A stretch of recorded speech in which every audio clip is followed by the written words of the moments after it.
Hi Vincent, we're here today at the Austin Hospital to talk about the search project. Firstly, thank you for taking your time, Professor Vincent Thijs. We really look forward to hearing all about uh, all about your research, all about what your hopes for the future are, and what your passions are. Thank you. That's very kind of you to allow me to talk about the research project I'm currently doing for a number of years, where we want to investigate a particular type of brain bleeding. As many people know, there are ischemic strokes and there are hemorrhagic strokes, meaning with hemorrhagic stroke that there is a part of the blood vessel that ruptures in the brain and that can cause damage to the brain. And you may have heard that high blood pressure can cause most brain bleeds, but there's actually another common condition called amyloid angiopathy that also leads to brain bleedings. And that amyloid angiopathy is meaning just a disease of the blood vessels. And amyloid is a substance that pathologists can recognize when they take parts of the brain and put it under microscope. Now, that's not a very practical method to do that. And the search program is actually investigating a technique to investigate that while people are still alive, even before the stroke occurs. Sometimes we can detect with this new technique amyloid, or sometimes after. Is CAA, and I'll give the acronym for it, is it rare? It's actually not rare at all. It's the second most common cause of brain bleedings in older people, if not the most frequent, if you go to even older people above 85. But it's relatively rare in people under 60, under 70, and that's why we're investigating this as well in this younger population, because it's typically not thought of as an important cause of brain bleedings in young people.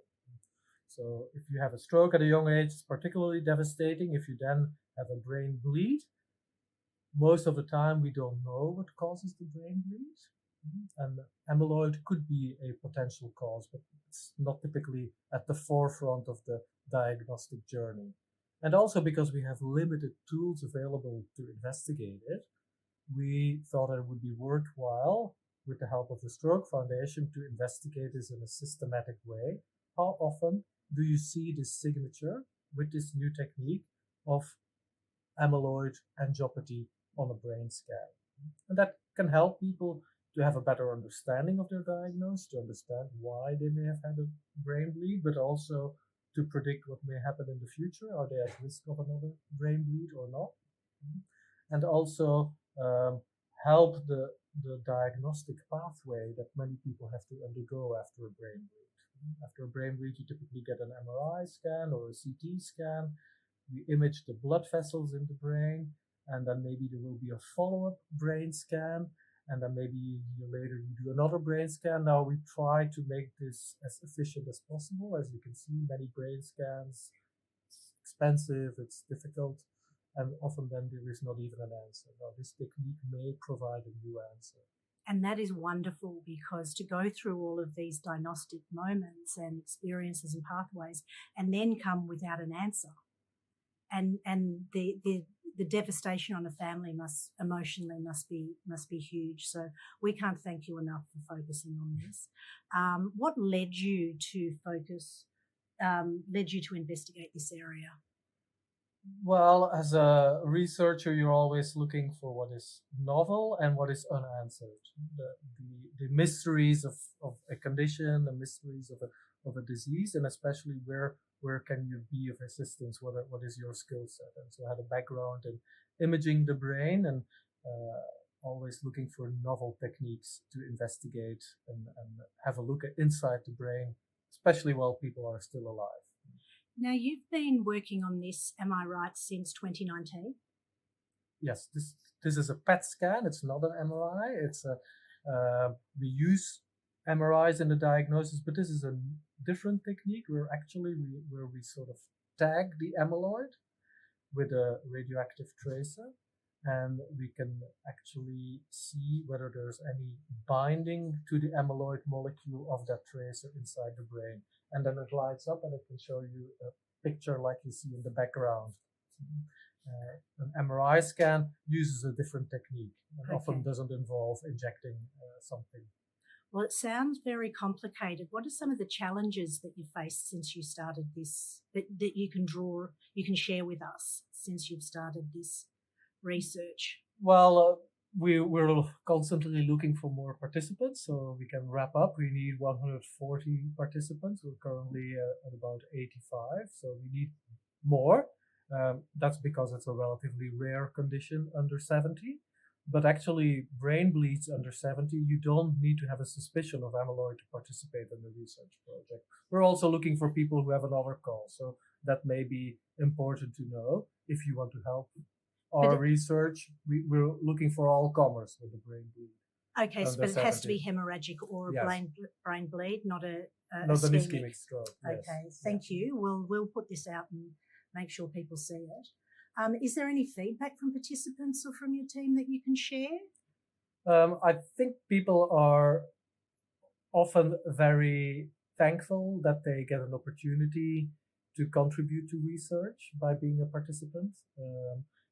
They often have heard only negative things about their condition. We don't know anything.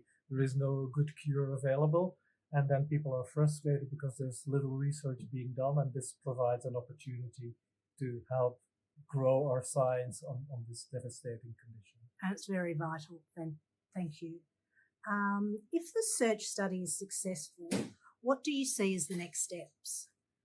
Well, I would hope that my research contributes to creating this better diagnostic pathway for participants, and also that we will detect amyloid angiopathy sooner. And we are now on the cusp, I think, of the ability to provide new treatments for amyloid. And then an earlier diagnosis becomes so much more important. Because with any condition, the sooner you detect it, the better it will be able to be treated. And that's why it's vital now that there are research being offered with clinical trials being done on amyloid angiopathy, novel molecules being detected to halt the disease process. That's really important. Okay. You're someone who champions the involvement of people with lived experience in research. Can you describe how this is supported in the search project? What happens when you volunteer essentially your time to assist you in this project? So there is consumer involvement when we set up the study to see, is the schedule of events burdensome? Is the material that we provide, is it accessible for our participants? And then, of course, if you volunteer, it is a little bit involved, but not too heavily. First, you have to read a document called informed consent document, and then you get some assessments that can be done via telehealth, and then you come in to get the scanner here. That takes about 90 minutes of your time, and then you can also participate in a blood study, because maybe we can detect amyloid in the blood already too. So we're collecting blood samples of participants, and then some people also volunteer to give their DNA, because in rare circumstances, amyloid angiopathy is a hereditary condition. Okay. Will they be working and giving their time with you, or do you have a team that you work with? I have a team available, but often we have a very good team of neurologists and study coordinators that help us through the journey. Thank you. What are the most rewarding aspects of your role? The most rewarding aspect of this particular project is to be able to offer somebody who has received a terrible diagnosis and help clarify whether they have it or don't have it. Also, being able to change clinical practice and making improvements in how we treat, diagnose people is very rewarding. Is that your passion? Is that what motivates you and sort of gets you up in the morning, is your ability to be able to help people? Yes, I think that's one of the big advantages of being a doctor, is that you can provide help immediately, and then as a researcher is also building up that knowledge, and that will help future generations or the next decades of treatments to evolve. So you're building a legacy. Yes, but it's anonymously, I prefer. Now, you've expressed your gratitude to the Benier family and our supporters on numerous occasions since the project began in 2019. Imagine being at the end of the trial, looking back on the present day. What would your message to supporters be? Well, I think if you can help researchers do their job and come up with new ideas, new treatments, that's very gratifying. You, as a research supporter, helping to create that novel science, that novel treatment, being a little part of the whole wheel that is science, that is actually vital.